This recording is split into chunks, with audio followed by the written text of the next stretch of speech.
지난달에 우리 교회가 있는 충효동 어느 가정에 경주시장님과 공무원들이 방문한 적이 있습니다.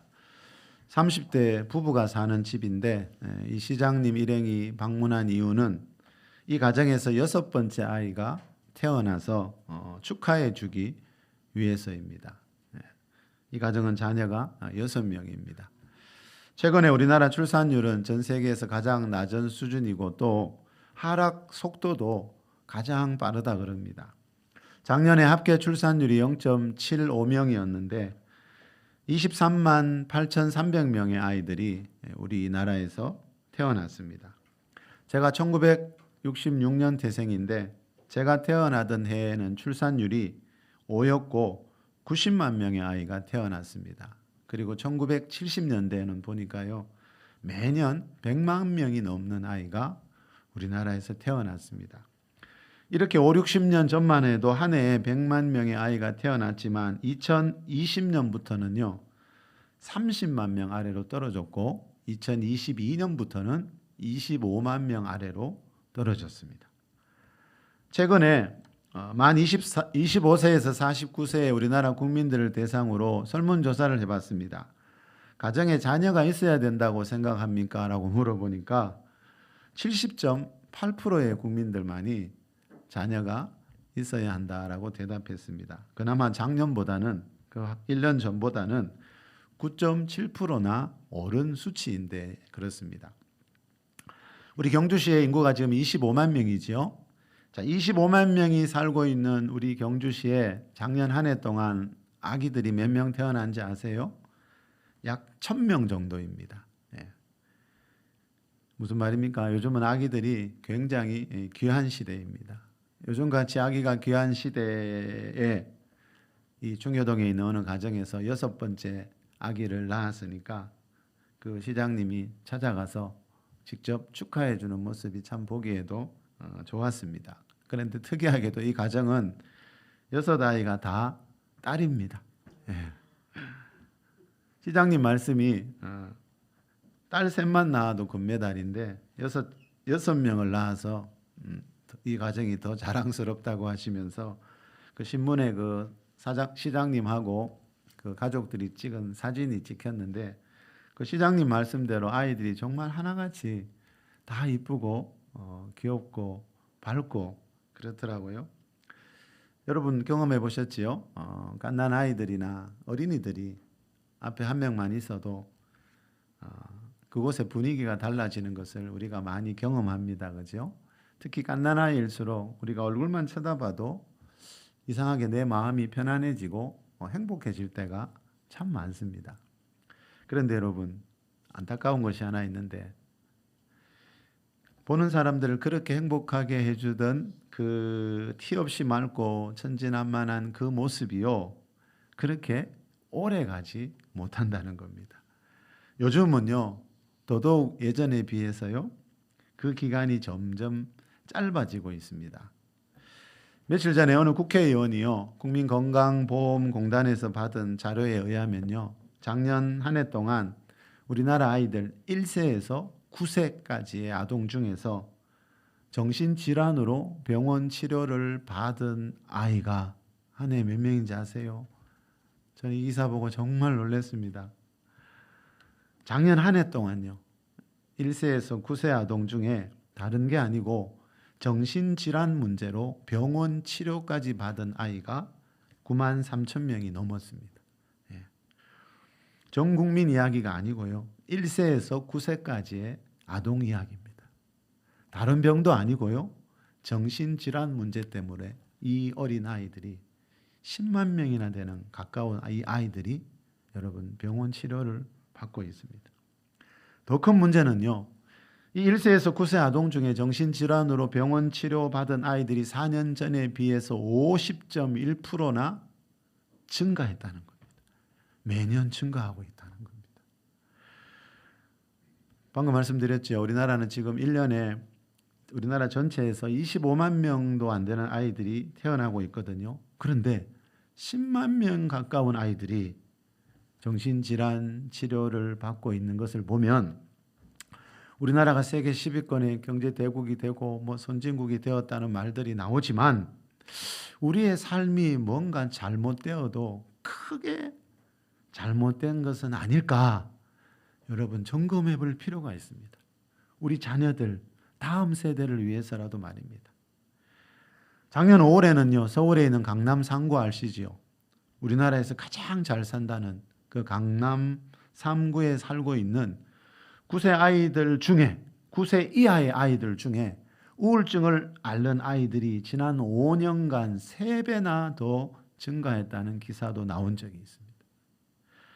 우리나라에서 가장 잘 사는 곳이라니까요. 그 좋은 환경에서 살고 있는 아이들에게 왜 여러분 우울증이 생기고 또 우울증 생기는 아이들이 매년 늘어가고 있느냐 이 말입니다. 과연 우리는 지금 무엇을 위해 살아가고 있는지를 한번 돌아봐야 한다는 거죠. 여러분 그 어린 아이들에게 그죠? 그 9세도 안 된 아이들에게 1세에서 9세 아이들에게 그 정신과 약물을 먹이는 것이 얼마나 염려가 되었던지요. 이 신문 기사에 보니까 어느 정신건강의학과 교수님이 이런 말을 하고 있습니다. 아이들의 에너지와 욕구가 잘 조절되도록 방과 후 운동, 놀이, 치료 등 다양한 노력이 필요한데 무조건 약 처방에만 의존하고 있습니다. 이 정신과 의사 선생님이 한 말이에요. 무조건 약으로 해결될 문제가 아니라는 거예요. 이거는 그 어린 아이들이 지금 우울증을 앓고 정신질환을 앓고 있는데 그 아이들에게 정신과 약물만 먹인다고 치료되는 게 아니라고 누가요? 정신과 의사 선생님, 교수님이 이 말씀을 하고 있어요. 여러분 사람의 몸에 생기는 질병도 그렇지만 우리 마음과 정신에 생기는 병은 더더욱 약물만으로는 치료가 안 된다는 겁니다. 이 기사에 보면요. 요즘 우리나라에서 최근에 언제부턴가 또 들어보지 못한 말이 유행하고 있는데 그 말들이 나와요. 뭔지 아세요, 여러분? 4세 고시라는 말 들어보셨어요? 전에는 7세 고시라 그러더니 요즘은 4세 고시라는 말이 있어요. 4살짜리 아이들이 고시를 쳐요. 그리고 또 여기 보면 초등 의대반이라는 말이 나와요. 초등학생들이 의대 가려고 초등학교 때부터 의대를 목표로 공부하는 반이 있대요. 여러분 이제 4세 4살도 안 된 아이들이요. 영어 유치원이나 아주 유명한 영어 학원에 들어가기 위해서 뭐 하는지 아세요? 기저귀 차고 시험을 보고 있더라고요. 4살이면 아직 기저귀 안 뗀 아이들도 있잖아요. 초등학생인데 이제 3학년 정도 된 아이들이요. 의대를 목표로 해서 이과대학 가려고 중학생과 고등학생들이 배우는 수학을 학원에서 공부하고 있어요. 이게 과연 무슨 의미일까요, 여러분? 이 기사에 나오는 어느 전문가의 말에 의하면요. 1년에 10만 명의 아이들이 정신질환 치료를 받고 있는 이런 현실은 이런 과도한 선행학습, 그 초등학생 아이들이 중학생, 고등학생들이 배우는 그거를 미리 배우는 그런 선행학습 때문이라고 말하고 있고요. 또 한 가지 이유는 요즘 아이들이 너무 이 디지털 기기에 빠져 있기 때문이다 라고 이 전문가들이 진단을 하고 있어요. 어느 교수님은 이런 말도 하시네요. 15분 집중하기도 어려운 아이를 선행학습을 위해 억지로 앉혀놓으면 스트레스 호르몬이 나와서 뇌 기초 공사를 막는다. 아동학대나 마찬가지다. 그 어린 아이들은 아직 이 뇌가 온전히 다 자란 상태가 아니라는 거예요. 그런데 그런 아이들을 앉혀놓고 중고등학생들이 배우는 것을 가르쳐버리면 무슨 일이 난다고요? 그 아이 몸에서 스트레스 호르몬이 뿜어져 나오기 시작하고요.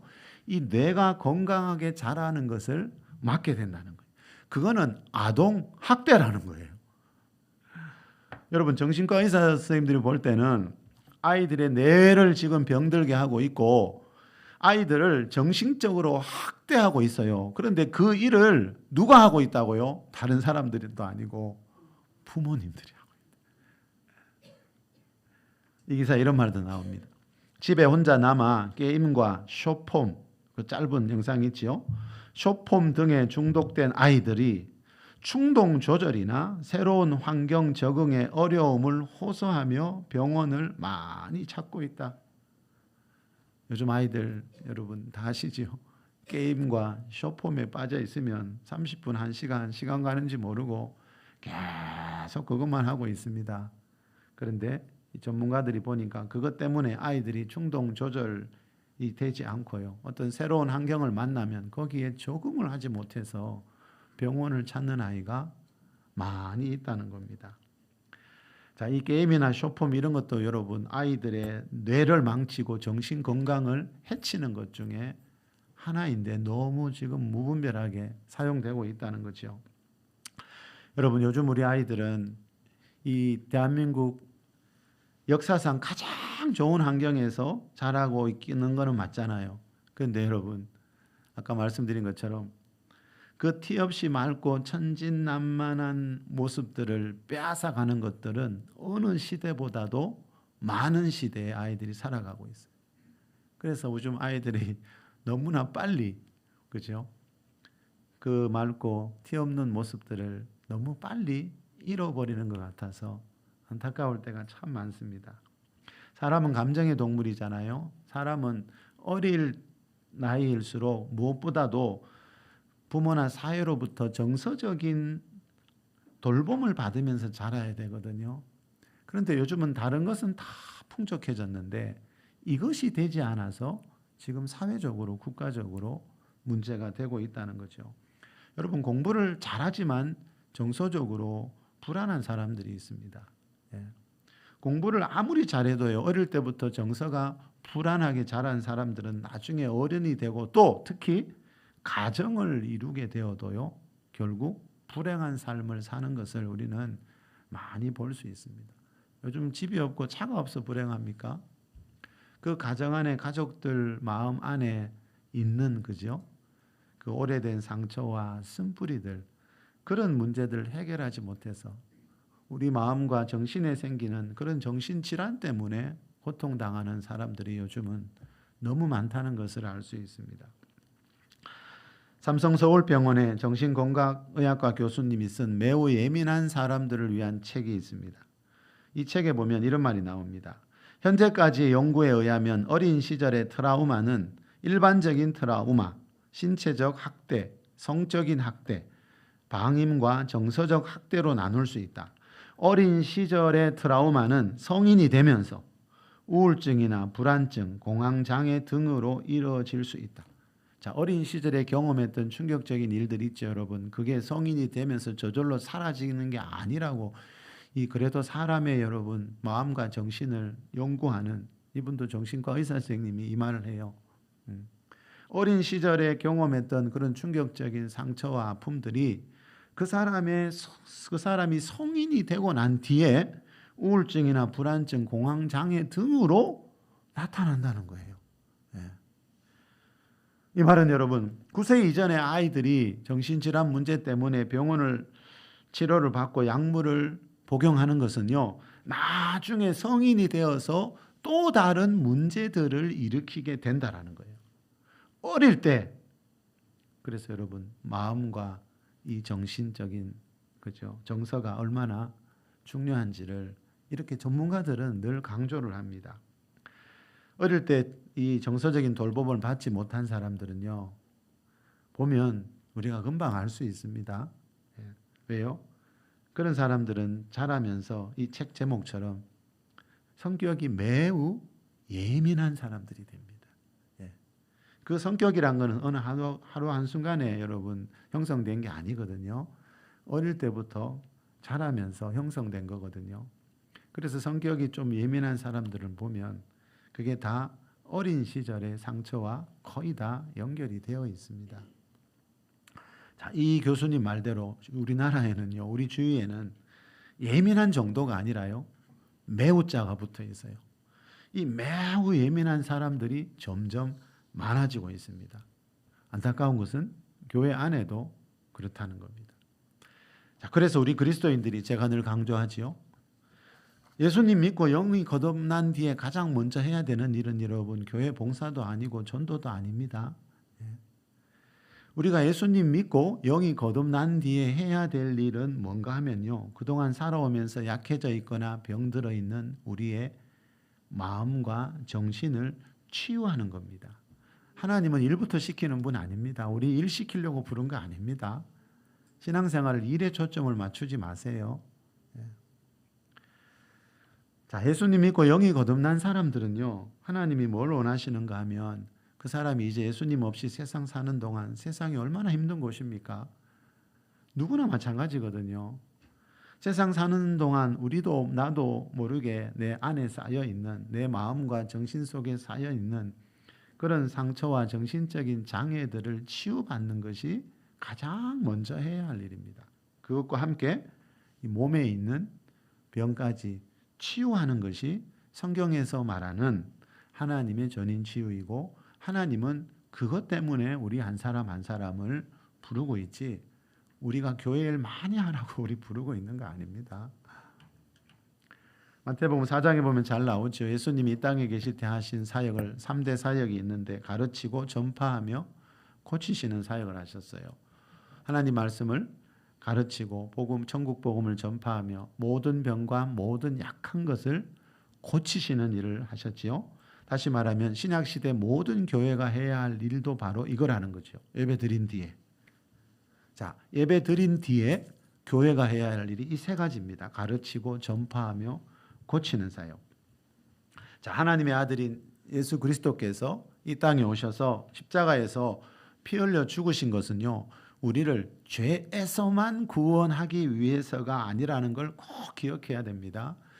우리를 죄에서 구원한 뒤에, 다시 말하면 예수님 믿고 죄에서 구원받을 때 그 사람이 영이 거듭나게 되는데, 그 영이 거듭난 뒤에 우리 혼과 몸에 있는 병까지 고치시기 위해서 예수님은 우리를 부르셨다는 것을 꼭 기억하시길 바랍니다.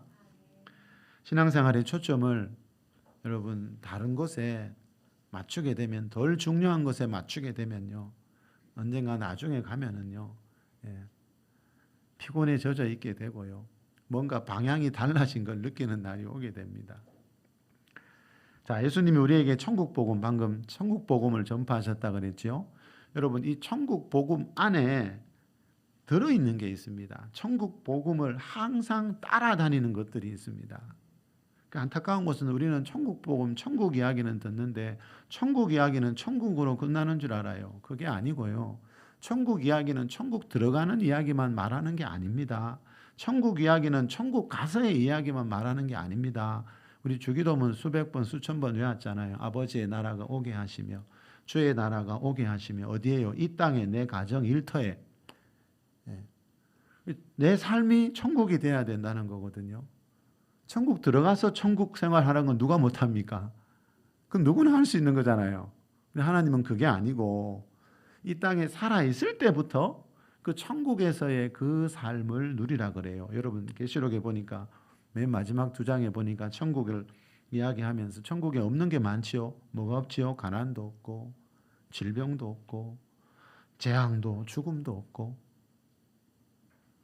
자, 여러분, 성경이 말하는 것은요, 우리가 예수님 믿으면 죄에서 구원받아 천국 간다. 물론 이게 제일 중요하지요. 그런데 중요한 건 그게 전부가 아니라는 겁니다. 예수님 믿고 죄에서 구원받았다는 것은 죄로 인해 죽어있던 영이 다시 거듭났다는 뜻입니다.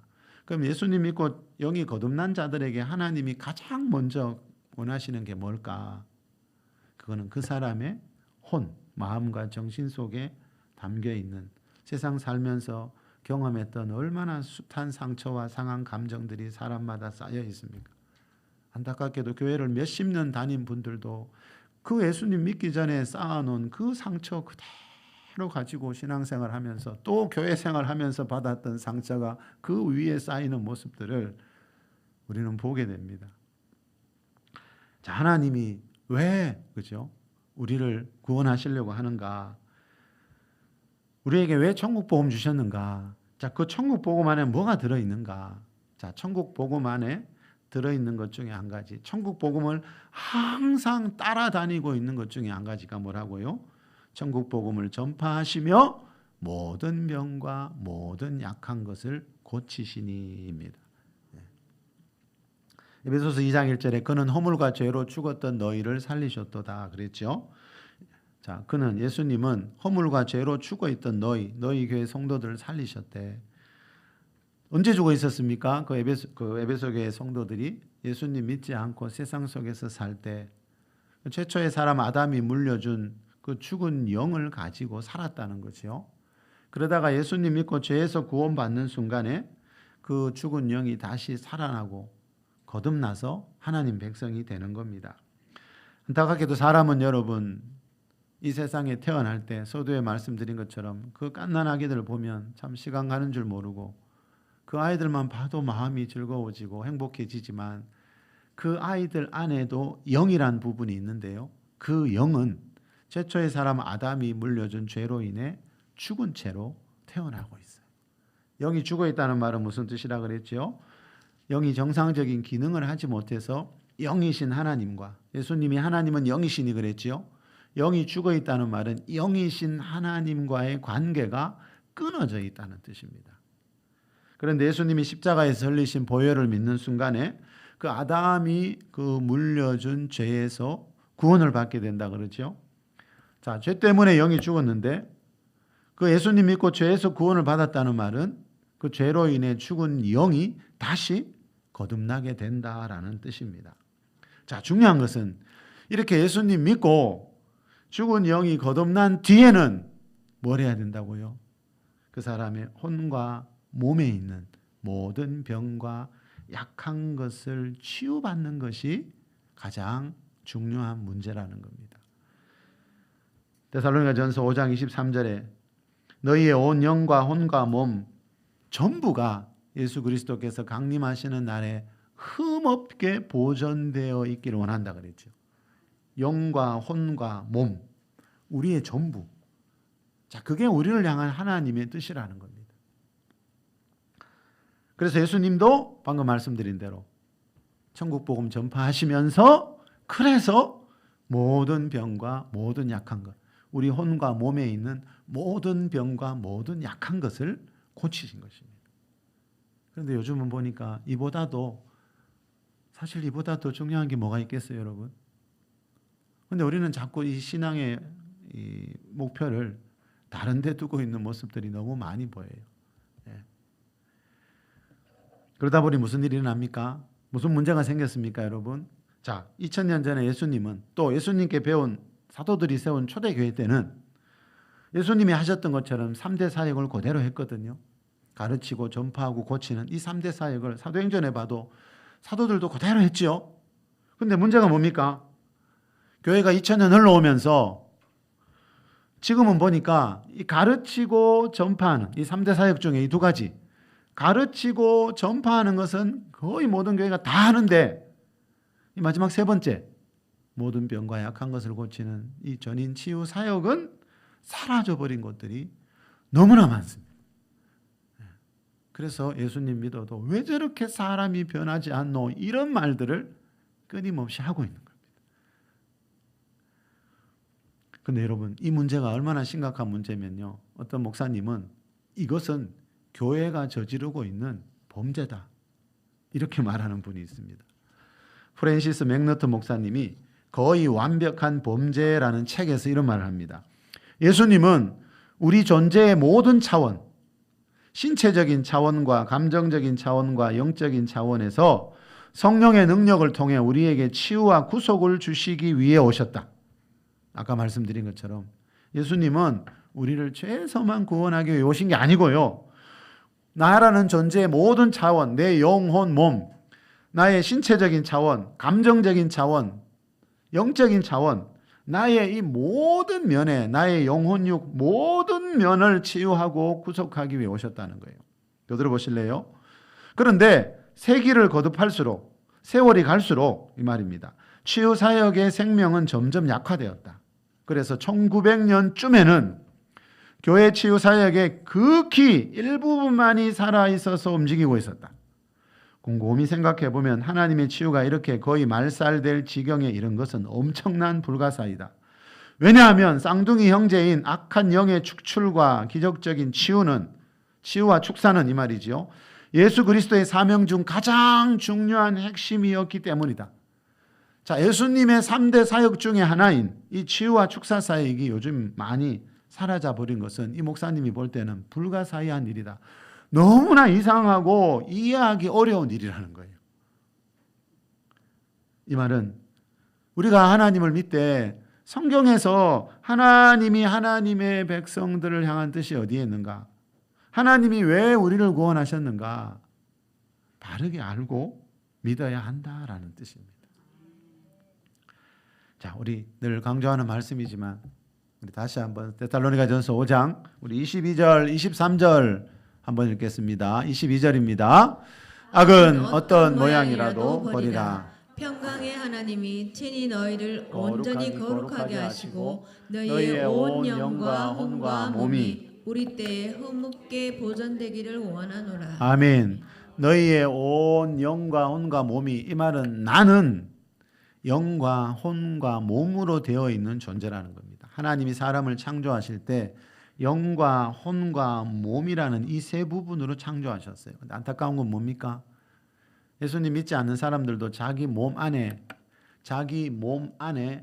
혼이 있다는 걸 다 인정합니다. 혼은 마음과 정신을 말하거든요. 내 마음과 내 정신은 다 있다고 인정하잖아요. 근데 이 영에 대해서는 모르는 경우가 너무 많죠. 세상에도 영혼이라는 말은 사용하고 있지만 그 영의 의미를 정확하게 아는 경우는 거의 없더라는 겁니다. 자, 여러분, 우리를 향하신 하나님에게, 하나님은 이 세상 모든 사람이 구원받기를 원하신다 그랬죠. 어떤 특별한 사람만 태어나기 전부터 구원받기로 예정된 게 아니라 그랬죠. 디모데전서에 보니까 하나님은 모든 사람이, 이 세상 모든 사람이 구원받기를 원한다 그랬어요. 자, 그 말은 뭡니까? 이 말씀에 비추어 보면 하나님은 이 세상 모든 사람들의 영과 혼과 몸이 예수 그리스도께서 재림하시는 날까지 흠없게 보존되어 있기를 원하는 것이 하나님의 뜻이라는 거죠. 자, 그것을 위해서 여러분 중요한 게 한 가지 있습니다. 다시 한번 띄워주실래요? 자, 우리의 영과 혼과 몸이 흠없게 보존되기 위해서 뭐가 가장 중요한가 하면요. 다시 한번 띄워주실래요? 방금 앞절에 22절에서 뭐라 그랬습니까? 악은 모든 모양이라도 버리라 그랬어요. 악, 죄. 자, 우리 다시 한번 읽어봅시다. 22절, 23절입니다. 악은 어떤 모양으로라도 버리라. 평강의 하나님이 친히 너희를 온전히 거룩하게 하시고 너희의 온 영과 혼과 몸이 우리 주 예수 그리스도께서 오실 때에 흠없게 보존되기를 원하노라. 자, 이게 하나님이 나를 향한 계획입니다. 하나님이 나에게 원하시는 게 이겁니다. 우리 모든 그리스도인들에게 원하시는 게 그 어떤 것보다 중요한 게 이겁니다. 우리를 향한 하나님의 계획은요, 너희의 온 영과 혼과 몸이 주 예수 그리스도께서 오시는 그날, 재림하시는 그날까지 보존되는데 어떻게 해요? 흠이 없게 보존되기를 하나님께서 사도 바울이 원하고 있다는 거죠. 자, 거룩이라는 단어가 나옵니다. 하나님이 너희를 온전히 거룩하게 하시고, 자, 이 거룩은 하나님의 성품입니다. 자, 이 하나님의 성품인 거룩을 우리가 닮아갈 수 있대요. 어떻게 하면요? 악은 어떤 모양이라도 버릴 때, 어떤 죄라도 우리가 버릴 때, 죄를 버리는 게 거룩이거든요. 자, 우리가 죄를 버리고 죄를 이기면서 사는 게 그 거룩하신 하나님의 성품을 닮아가는 길이라는 뜻이지요. 우리가 죄 버리고 하나님 말씀대로 살면요, 거룩이라는 하나님의 성품이 매우 예민한, 아까 어느 의사 선생님이 말한 매우 예민한 성격이 아니고요, 거룩이라는 하나님의 성품이 내 안에 생기게 됩니다. 성경에 보면 여러분, 예수님 믿었지만 천국에 들어가지 못한 사람들 많잖아, 그죠?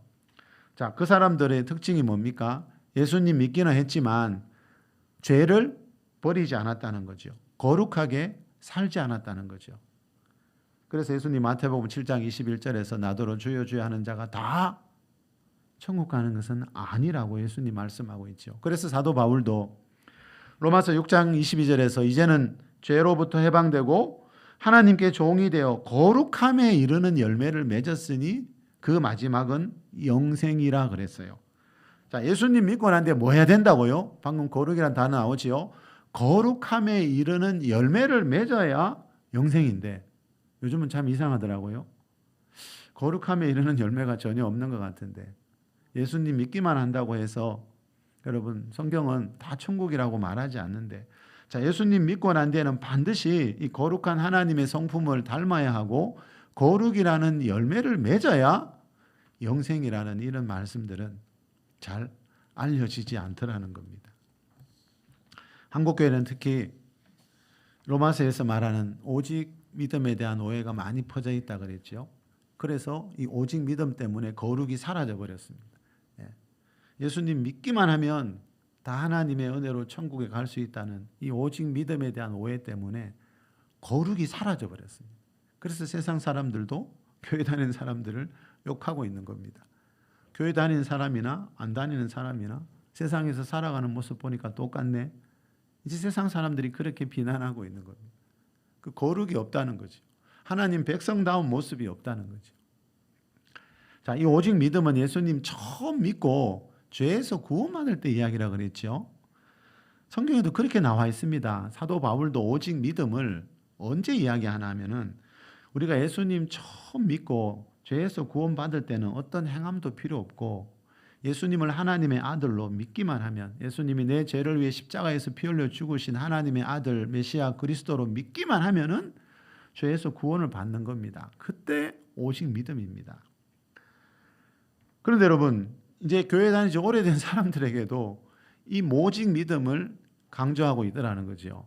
교회 다니지 오래 다닌 사람들에게는 성경이 뭐라 그러지요? 야고보서 2장에 나오지요. 행함이 없는 믿음은 죽은 믿음이래. 이 말은 뭐지요? 교회 다니고 있는 사람들은 오직 믿음이 아니라는 거예요. 행함이 있어야 된다는 거예요. 성경에 이런 말씀들이 수없이 많이 나오거든요. 그런데 우리는 우리가 듣기에 편안한 말씀만 귀를 즐겁게 해주는 말씀이 익숙하다 보니까 이 성경이 비교해서 잘 보이지가 않는 거예요. 천국은 오직 믿음으로 가는 나라가 아닙니다, 여러분. 오직 믿음 언제 필요해요? 예수님 믿고 죄에서 구원받아 하나님 백성 될 때 오직 믿음이고요. 오직 믿음으로 하나님 백성 되고 교회를 다니면 하나님은 이 말씀을 주세요. 그때부터는 이 말씀을 행하는 삶을 살아야 야고보서 2장 22절에서 말하는 온전한 믿음의 사람이 돼요. 천국은 믿음으로 가는 나라가 맞긴 맞아요. 그런데 그때 말하는 믿음은요. 어떤 말씀 행하지 않아도 되는 그런 믿음이 아니고요.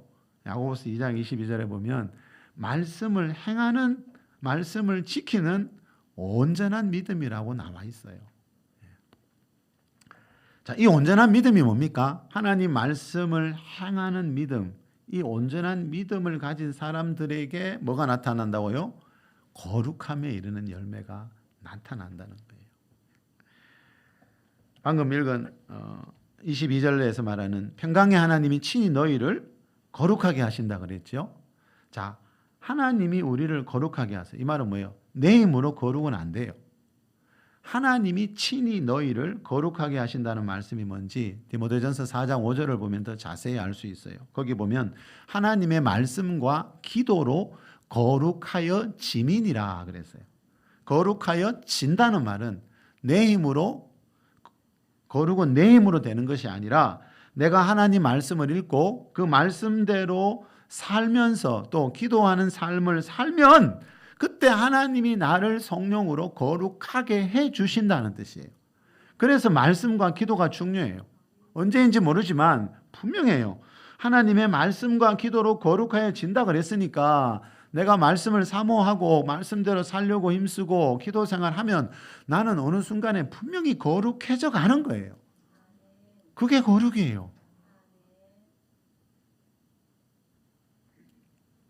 그런데 여러분, 이 말씀과 기도를 통해 거룩해지고 나면요, 그때 일어나는 놀라운 은혜와 변화가 있는데 그게 바로 뭐라고요? 방금 읽은 23절에서 말하는 자, 악은 모든 모양이라도 버리라.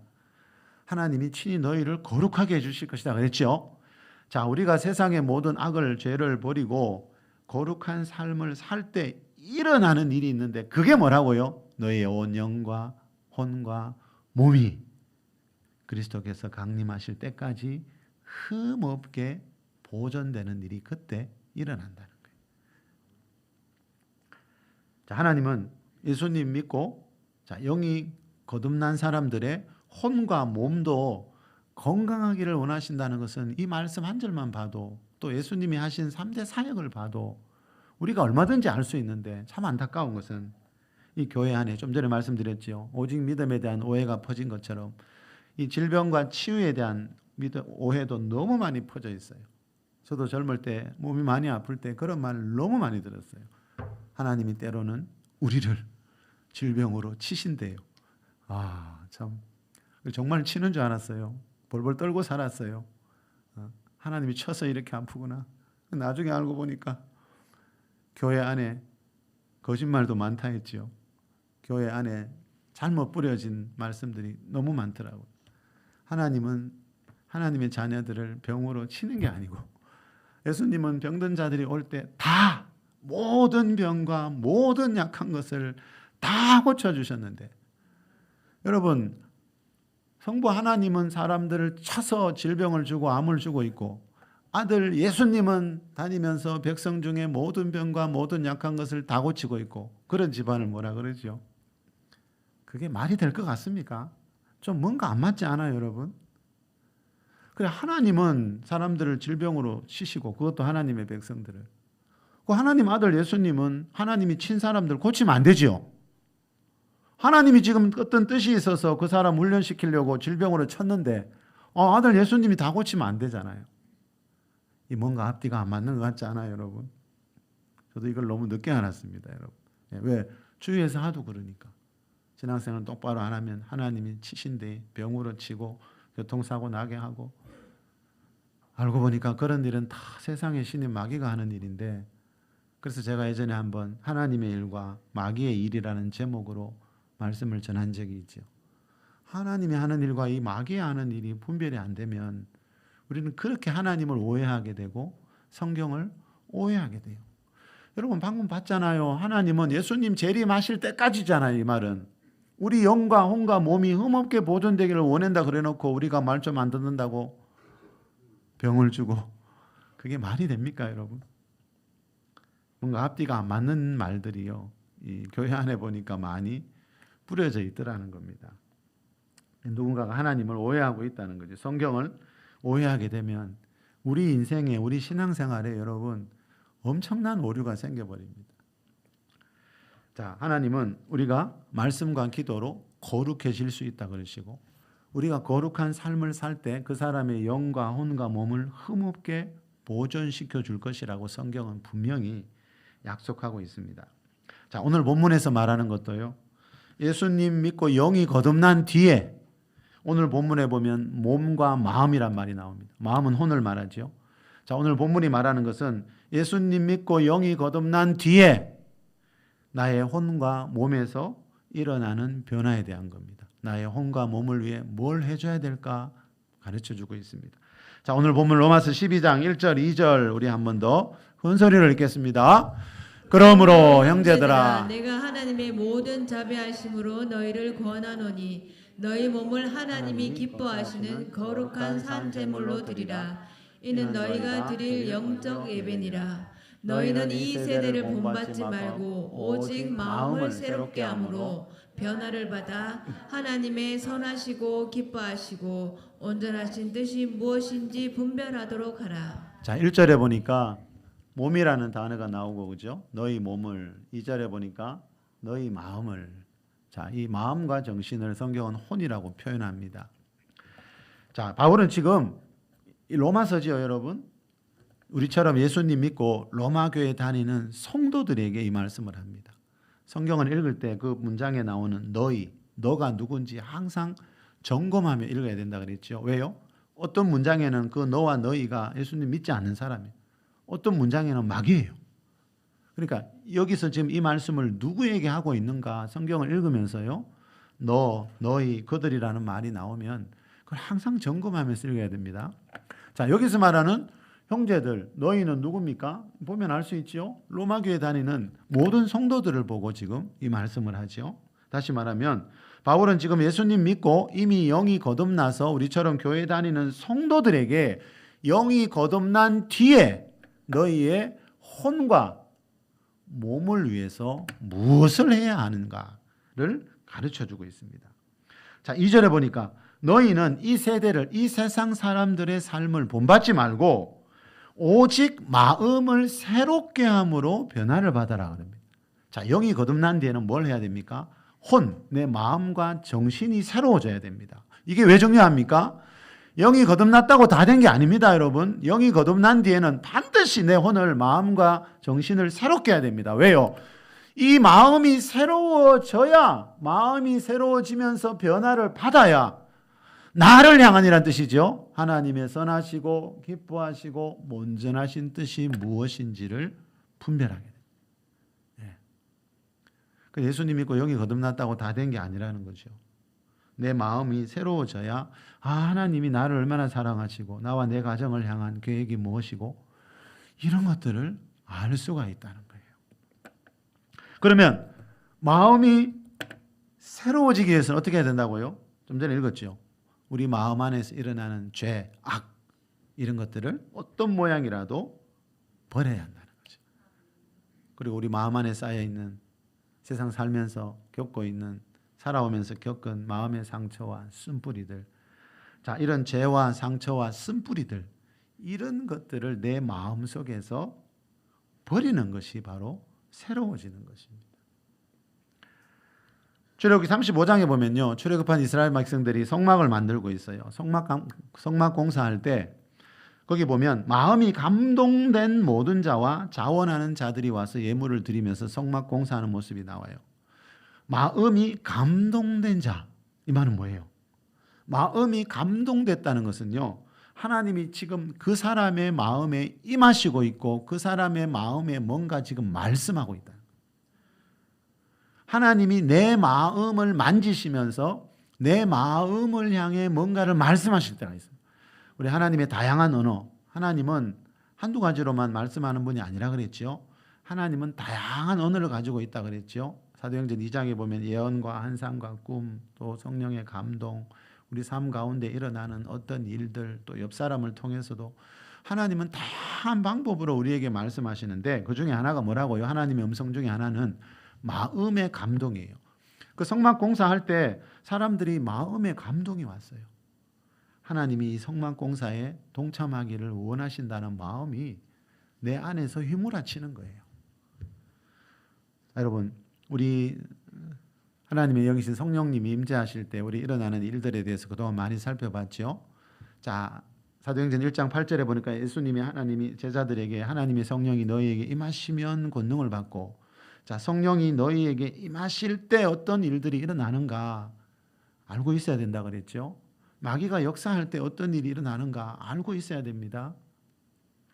자, 성령님이 우리에게 임재하시는 분인데 성령님이 임재하실 때 보편적으로 많이 나타나는 현상 중에 하나가 사람들이 많이 하는 말이 뭡니까? 마음이 따뜻해지고 어떤 사람 막 뜨거워지고 불이 붙는 것처럼 뜨거워지고, 자, 그런 말들을 많이 합니다. 그게 뭡니까?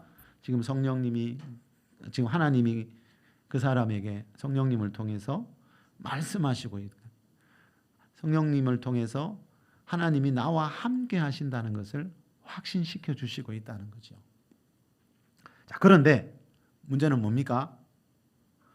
우리 마음 안에 좀 전에 말씀드린 죄나 상처나 쓴뿌리 이런 것들이 가득 차 있으면요, 그 성령님의 임재가, 마음을 감동시키시는 그 하나님의 임재가 잘 느껴지지 않습니다. 늘 말씀드리잖아요. 파이프 안에 찌꺼기가 가득 차 있으면 물을 아무리 부어 보십시오. 물이 흘러가는가? 안 흘러갑니다. 그 물을 파이프 속으로 흘러가게 하려면 어떻게 해야 됩니까?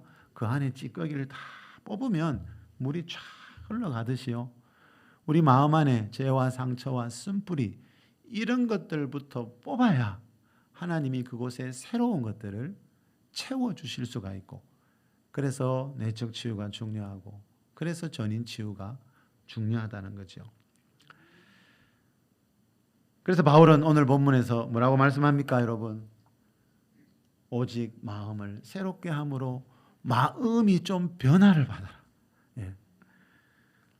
내 마음이 새로워져야, 여러분, 내 마음이 새로워져서 변화를 받으면 무슨 일이 또 일어날까요? 너희 몸을 하나님이 기뻐하시는 거룩한 산 제물로 드리는 것이 잘 되는데 마음이 새로워지지 않으면요, 우리 몸으로 하나님 앞에 거룩한 산 제물이 되는 이 영적인 예배는 될 수가 없다는 거죠. 영과 혼과 몸은 연결되어 있다 그랬죠. 예. 우리 영은 우리 혼 안에 가장 깊은 곳에 있습니다.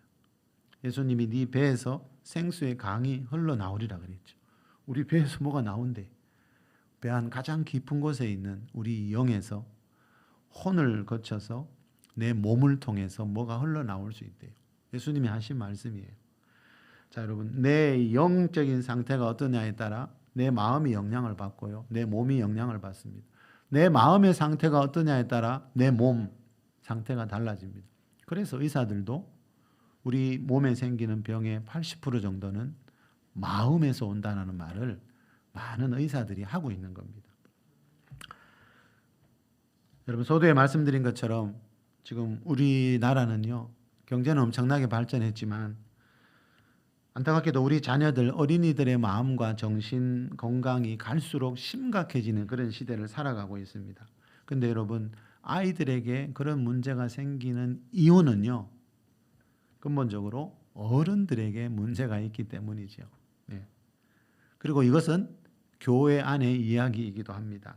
좀 전에 말씀드린 것처럼 교회가 2000년 흘러오면서 이 전인 치유기 사역이 사라지다 보니까 교회를 오래 다닌 분들도 안타깝게도 10년, 20년, 몇십 년을 믿었는데도 매우 예민한 사람들이 있고 마음 안에 상처와 쓴뿌리 가득한 채 살아가는 사람들이 많이 있더라는 겁니다.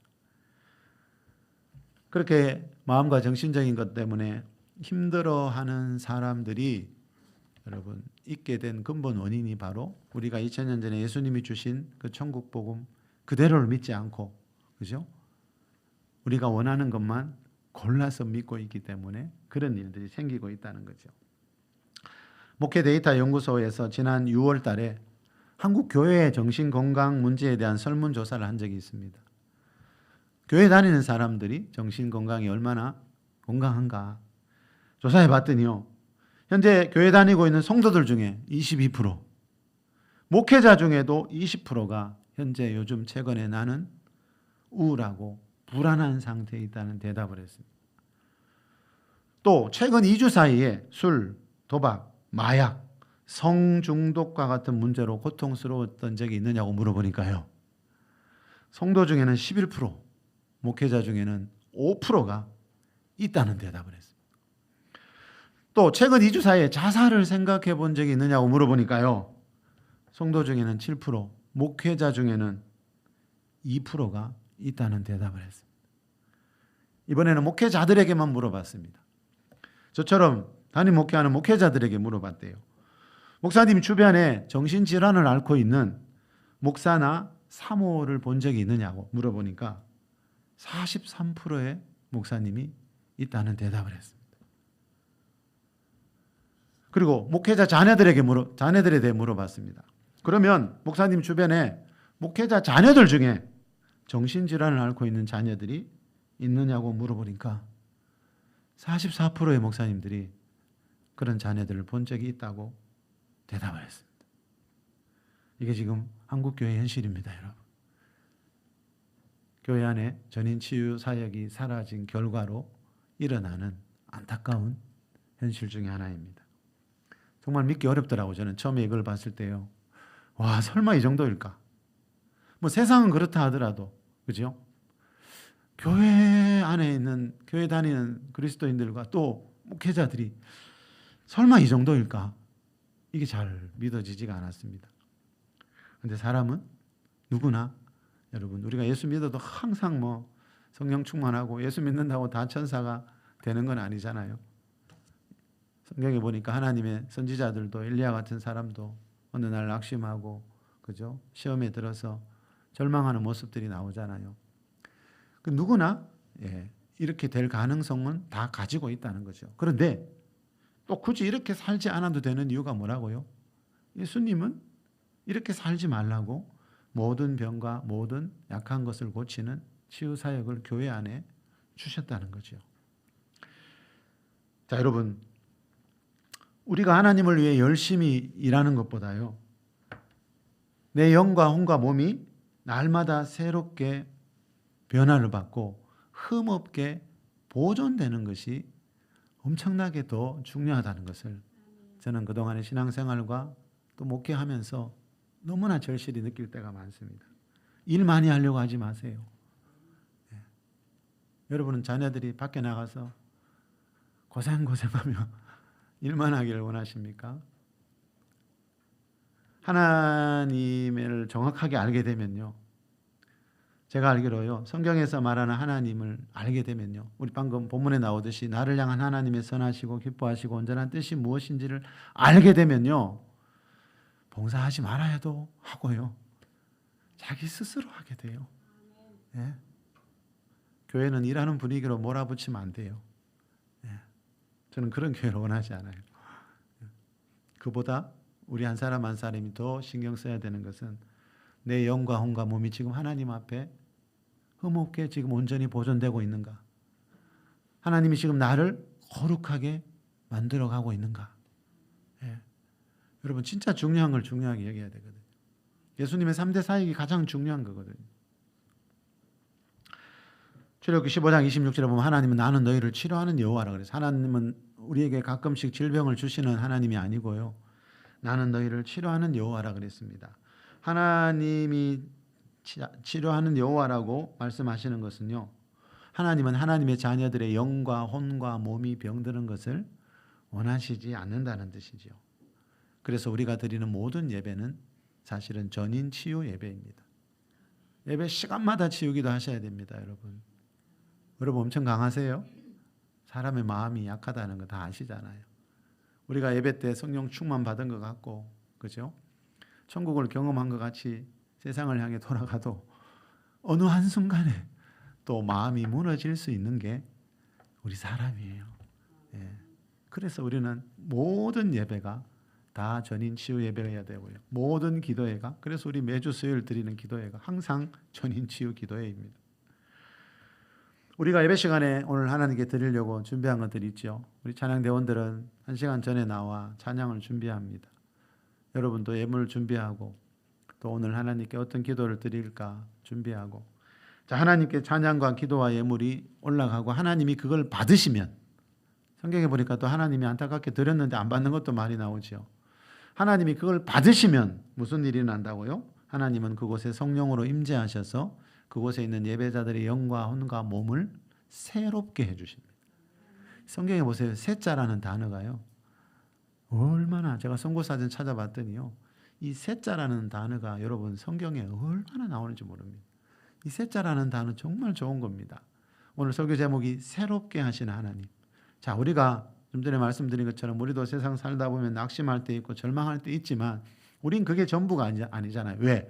새롭게 하시는 하나님이 우리 앞에 계시잖아요. 우리가 예배 시간마다 새로워질 수 있다고 성경은 말하거든요. 이사야 40장 31절에도 보면요, 여호와를 앙망하는 자는 새 힘을 얻으리라. 새로운 힘. 지난달과는 다른 새 힘. 앙망하는 게 뭐죠? 하나님을 바라보고 사모하는 거예요. 하나님을 바라보고 사모하면서 예배할 때 하나님 뭐 하신다고요? 새 힘을 주시겠다요.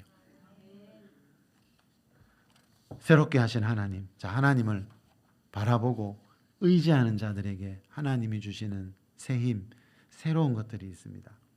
고린도후서 4장 14절에는요, 우리가 낙심하지 아니하노니 우리 겉사람은 낡아지나 우리 속사람은 날로 새로워지도다. 사도 바울도 여기서도 새로워진대요. 뭐가요? 우리 겉사람은 노화될 수 있죠. 세월 가면 노화되는 게 당연하죠. 그렇지만 우리 속사람은 날로, 세월이 갈수록 새로워진다. 자, 세상에 우리 여러분 살다 보면 우리를 낙심시키는 일들은 누구나 만나게 됩니다. 그렇지만 그래서 우리가 때로는 마음이 낙심할 때도 있지만 감사한 건 그게 전부가 아니고 우리 속사람은, 내 안에 있는 내 속사람, 내 영혼은 날마다 예배 시간마다 새로워질 수 있다고 주님이 말씀하십니다. 이 말은 뭐예요? 하나님은 예배 시간마다 그 무엇보다도 우리 마음이 예배 시간 전과 예배 시간 후에 우리 마음이 새로워지고 변화를 받아가는 그런 예배를 드리기를 원하신다는 거예요. 자, 1시간, 2시간 예배했는데 마음이 안 변합니까? 여러분 그러면 손 들고 1시간 더 예배하자 그러세요. 저는 2시간, 3시간 더 예배할 수 있다는 거 아시죠? 예. 예배는 언제까지 드려야 됩니까? 마음이 변할 때까지. 예배 시작 전에 그 마음, 예배 다 드렸는데 똑같이 있다면 그거는 뭔가 예배는 드렸지만 예배 가운데 하나님과의 인격적인 만남, 교제, 임재가 없었다는 뜻이거든요.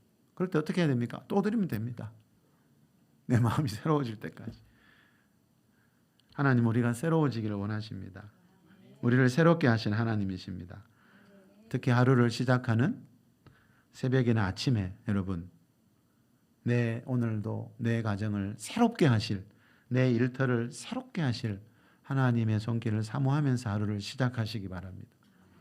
그래서 우리의 삶의 모든 부분을 새롭게 하시는 그 하나님의 손길을 체험하면서 하루하루를 살아가는 하나님의 거룩한 백성들이 다 될 수 있기를 예수 그리스도 이름으로 축원합니다.